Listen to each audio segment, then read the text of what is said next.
Hey, Mr. K here again.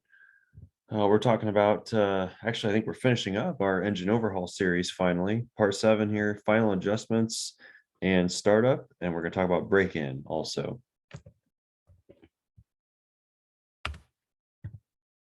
All right. So we're going to talk about setting valve lash, also called valve clearance, priming the oil system of the engine, initial startup and break-in procedures. And then when is an engine actually broken in and when can we beat the heck out of it and stomp the gas and all that good stuff. All right, go ahead and pause my video and watch this one.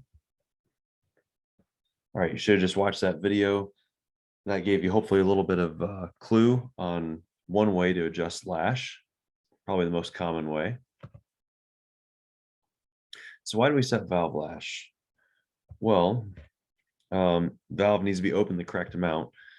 There needs to be a little gap here in between the rocker arm and the tip of the valve, because as the engine heats up, this gap changes. So if this gap's too small, it'll hold the valve open, and you'll lose horsepower. If the gap's too large, then the valve won't open enough and you'll lose horsepower. So either way is bad. All right. The most common way to set valve lash, I would argue here, is with a feeler gauge, and you just adjust the position of the rocker arm.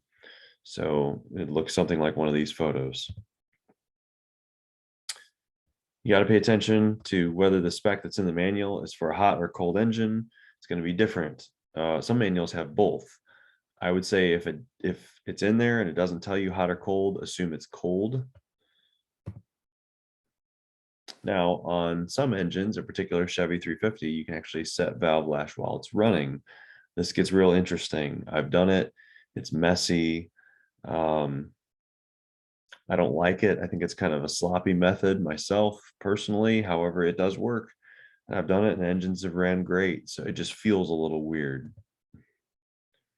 If that's the case, and we'll watch a video on this, but typically um, you screw in the adjuster until you stop hearing the clattering, and then you go another half to 3/4 turn, and then you're done. And of course, if you're setting it while the engine's off, you typically use feeler gauges like in the photos.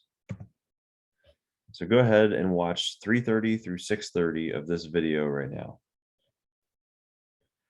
Okay, should have just watched 3:30 through 6:30. That gives you a little bit of insight on how to adjust them while the engine's running and what it looks like.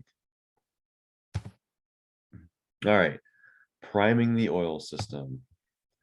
So why do we prime the oil system? Well, because on a brand new engine or an engine that's freshly overhauled, you have drained all the oil out. There's no oil in the bearings, there's no oil on the camshaft, in the oil galleries, it's gone. So you need to get that oil filled through the engine before you fire it up.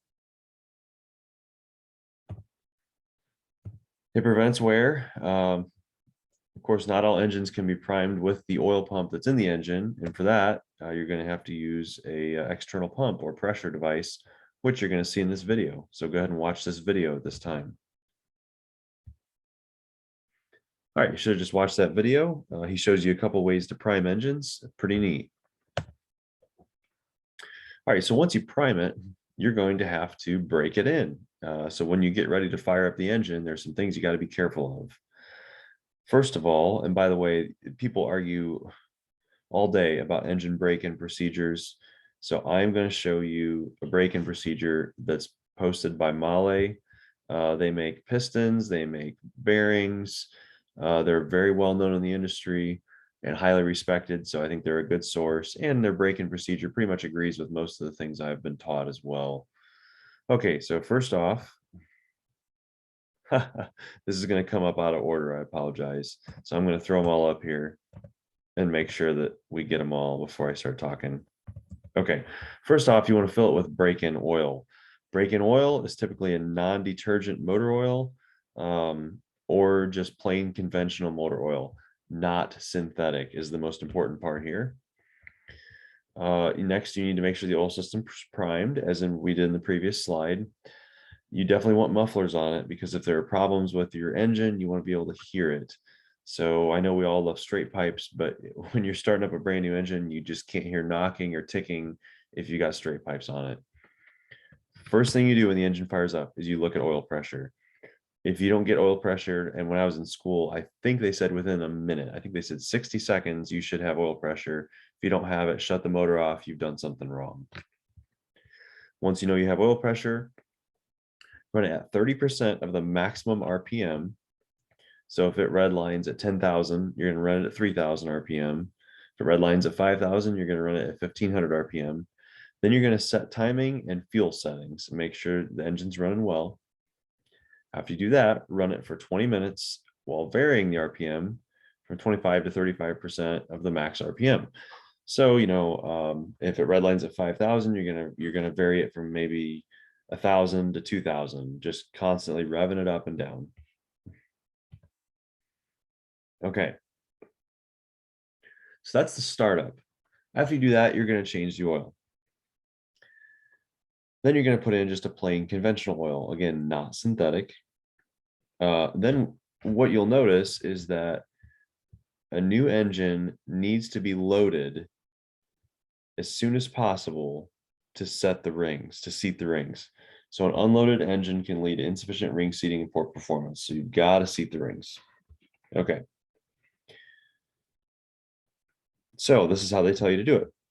Using part throttle, apply varying loads and RPM. So you're going to take it for a test drive, about a 20 to 30-minute drive.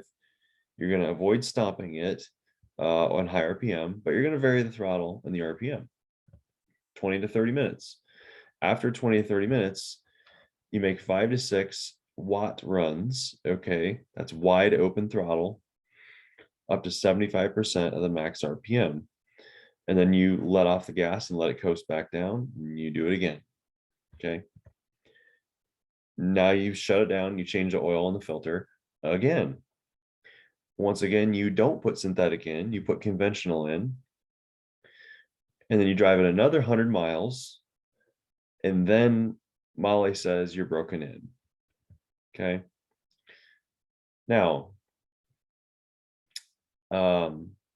break-in definitely varies depending on who you talk to. So according to Lycoming, which they make airplane engines, and they're really a well-known, highly respected engine maker, they say engine break-in continues for 50 hours or until oil consumption stabilizes. Okay, 50 hours. You could switch that into miles. It'd be a lot of miles, probably about 1,000 miles. Summit Racing, who we all know and respect, they basically say from 500 to 1,000 miles, drive normally, and then after that, you can do what you want. Okay, Shell Lubricants says, how do you know when the engine's broken in? And they basically point you towards oil consumption. So when the engine stops burning oil, you know the rings have seated and it's broken in. Okay, then you can go have your fun. So really what it comes down to is break-in is over when the rings have seated to the cylinder walls, but it just depends on driving conditions and your engine setup as to how fast that happens. All right, go ahead and get your assignment knocked out and have a good day.